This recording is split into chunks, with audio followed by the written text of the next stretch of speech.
What's up tout le monde, j'espère que vous allez bien. Bienvenue dans mon top 5 des chaussures de basket pour la nouvelle saison 2022-2023. On sait que ça approche, il y en a déjà qui ont acheté leurs chaussures de basket.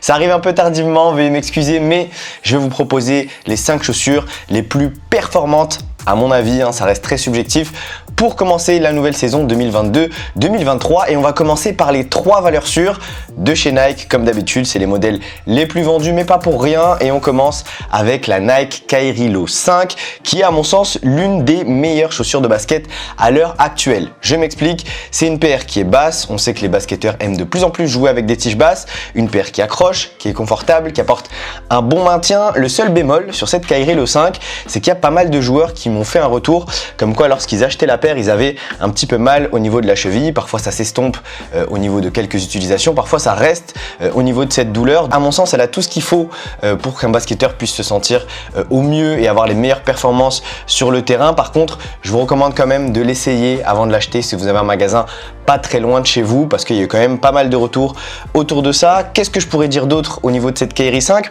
Elle a plus ou moins tout ce qu'il faut, parce que réellement un basketteur, ce qu'il va venir rechercher une fois qu'il a sa paire au pied, c'est de ne pas sentir réellement sa chaussure. Une fois qu'on a son pied dedans, ça roule, ça accroche, ça saute, ça donne un peu de retour d'énergie. On a tout ce qu'il faut, le setup est cool, le grip est cool. On est sur une chaussure qui a fait ses preuves et c'est du recyclage des différents autres modèles Kyrie. Donc pour ceux qui ont l'habitude de porter des Kyrie, vous ne serez pas réellement choqués en portant cette Kyrie Low 5. Ce sera plutôt une confirmation. Il n'y a pas d'upgrade réellement, parce que on utilise les mêmes matériaux depuis maintenant 2-3 ans.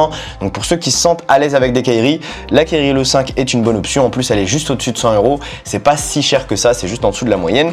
Malheureusement, les points à améliorer sur cette Kyrie Low 5, c'est la durabilité. Je vais pas vous la prendre. Pour les joueurs qui ont des gros appuis ou qui jouent dehors, je vous la déconseille. Mais je pense qu'elles tiendront minimum une saison pour les joueurs qui jouent en club, 2 entraînements semaine plus un match. Le modèle est sexy, il y a des coloris assez sympas. Malheureusement, ça se vend comme des petits pains. Du coup, vous n'avez pas des stocks partout. Je vous mettrai un lien juste en dessous dans la description pour ceux qui souhaitent attraper le modèle.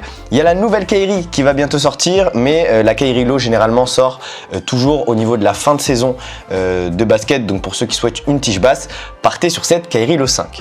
En numéro 2, on passe sur la gamme PG, qui est également une valeur sûre et qui va favoriser avant tout le confort. Depuis la PG 4, la gamme PG propose des chaussons pour jouer au basket. Alors c'est un plus, mais ça peut être un moins. En tout cas pour les joueurs qui recherchent la paire la plus confortable du marché, la PG 6 en fait partie, tout simplement parce que elle s'enfile assez facilement. Une fois qu'on est dedans, on a l'impression d'être dans un chausson. La paire accroche plutôt bien. Le seul bémol sera bien évidemment au niveau du maintien. C'est très dur dans les chaussures de basket de pouvoir mêler un confort maximum et un maintien maximum, sachant que pour que tu aies du confort, il faut que tu aies une certaine douceur quand tu enfiles la chaussure, et de ce fait là, le maintien en pâtit toujours un petit peu. Donc pour les joueurs qui n'ont pas forcément de soucis avec leur cheville et qui recherchent une paire de chaussures qui va vous donner un maximum de confort au niveau du pied, la PG6 en fait partie. Moi je la recommande pour les meneurs qui aiment bien être proche du sol, avec un amorti qui va pas forcément donner un maximum de retour d'énergie, mais qui va pouvoir au moins amortir les chocs au niveau du talon et au niveau de l'avant du pied, que ce soit sur les jabs, sur les sauts. On a vraiment cette sensation de légèreté, on a l'impression d'être en chaussettes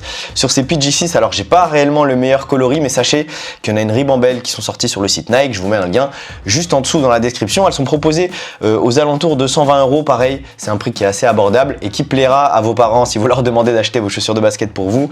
En tout cas, ça reste l'une des valeurs sûres avec la Kyrie, et moi en tout cas elle fait clairement partie de ma rotation cette année, et j'ai même envie de la doubler pour tout vous dire.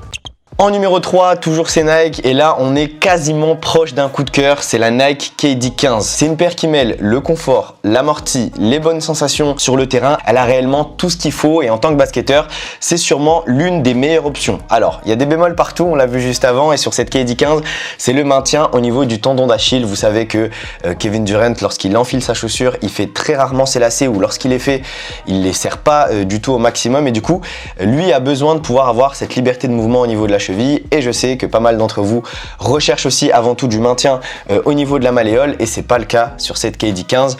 En vrai de vrai, je leur mettrais 18 voire 19 sur 20 au global. Ce qui fait baisser un petit peu la note, c'est le maintien au niveau du tendon d'Achille, mais sinon on est sur un amorti zoom qui va parcourir de l'avant jusqu'à l'arrière de la chaussure, et ça va vous apporter un retour d'énergie maximum sur les différents sauts que vous allez pouvoir faire sur un terrain. Au niveau du confort, c'est parfait. On a des petits trous de ventilation pour que votre pied puisse respirer un maximum, même si c'est pas la paire la plus ventilée du game. On a des ajouts en plastique au niveau du maintien sur la partie extérieure du pied. En vrai, pour moi, la KD, c'est la meilleure option à aujourd'hui. que ce soit en termes de techno, en termes d'amorti, en termes de globalité. La LeBron a toujours été en avance sur la partie techno depuis 2-3 ans, c'est un peu bizarre. Je mets la KD réellement comme le modèle phare, la Formule 1 chez Nike actuellement. Elle est proposée à 150 €, mais vous en aurez pour votre argent. Également un point important, c'est le grip qui tient plutôt bien sur cette KD 15, que ce soit sur sol poussiéreux ou non poussiéreux. Alors bien évidemment, si c'est un sol de salle multisport nettoyé tous les 30 du mois, vous allez avoir du mal à accrocher, mais ça c'est toutes les paires de baskets. Mais par rapport aux autres, elle s'en sort plutôt bien. C'est dommage que le petit truc au niveau du maintien fasse un peu tâche, mais sinon on est sur une paire qui est quasi parfaite. En numéro 4, je vous propose de regarder l'une des paires les plus sous-cotées cette année, c'est la Adidas Trae Young.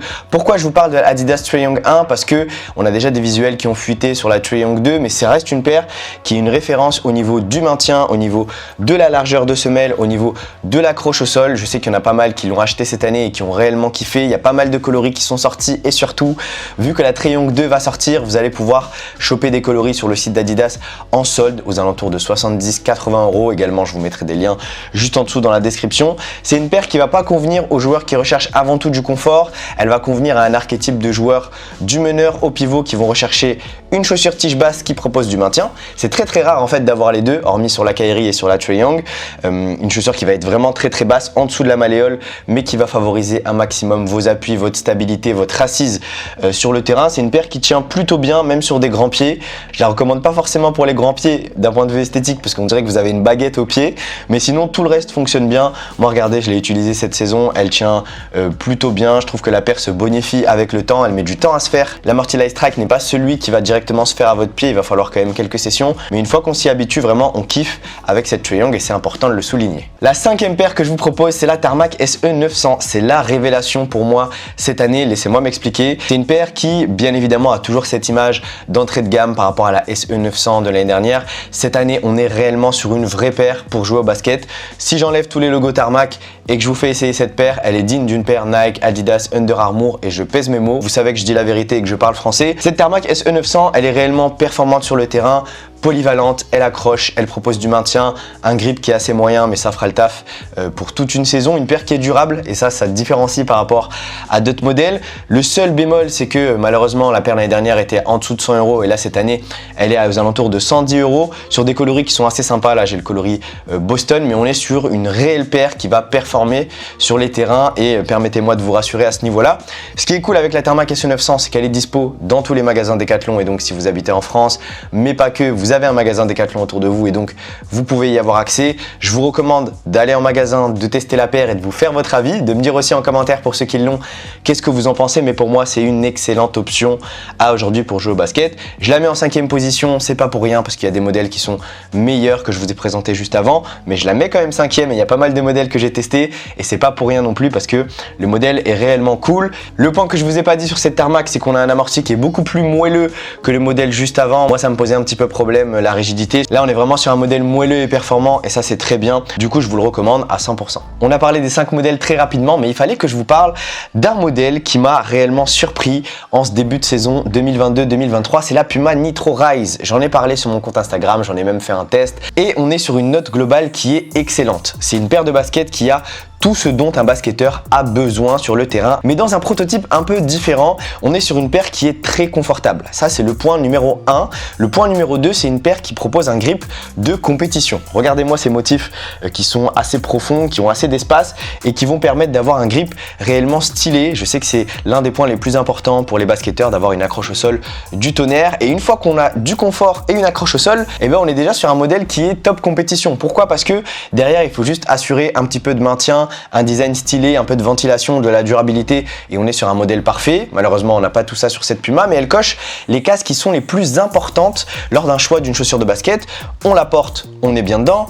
Elle accroche au sol, on a un maintien qui est décent, il n'est pas exceptionnel mais ça tient le coup, la durabilité est cool, en plus on a une petite chaussette qui va venir protéger un petit peu la chaussure et finalement cette paire elle a directement tout ce qu'il faut à un prix qui avoisine les 120 €. Et ça c'est un point qui est assez intéressant à approfondir puisque chez Nike et chez Adidas, les modèles phares comme KD, comme LeBron, comme Harden sont aux alentours directement des 140-150 €. Là on est sur un modèle qui a 120 € et qui propose l'intégralité des technologies les plus avancées chez Puma et du coup à mon humble avis c'est un modèle haut de gamme qui est proposé à 120 € et du coup c'est une excellente option pour pouvoir profiter des meilleures technologies du marché, en tout cas chez Puma, à un prix qui est dans la moyenne, voire dans la moyenne basse de ce qui est proposé pour les modèles de haut niveau. Donc cette Puma Nitro Rise, bien évidemment que je vous la conseille. Je crois qu'elle est disponible chez Puma et chez pas mal de revendeurs français, donc ça c'est cool. Il doit avoir quand même un petit peu de stock, il y a d'autres coloris qui vont arriver.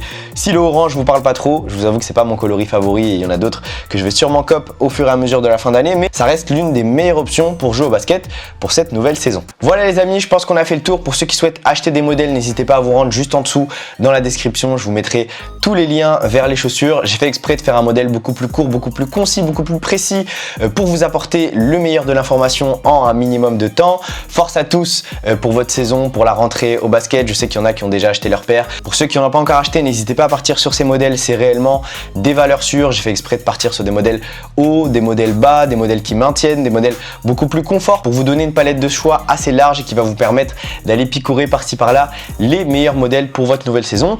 On se dit à très vite pour une nouvelle vidéo. Prenez soin de vous, il y a bientôt une vidéo YouTube exceptionnelle qui va sortir sur ma tournée des 100 paires. J'ai fait un tour de France pour fêter mes 100 000 abonnés sur Instagram où j'ai offert 100 paires de chaussures de basket. Ça va sortir bientôt sur ma chaîne YouTube. Donc n'hésitez pas à liker à fond cette vidéo, à vous abonner à la chaîne si vous êtes nouveau, à commenter le modèle que vous allez porter cette saison pour jouer au basket. On se dit à très vite les refs, prenez soin de vous. Bang!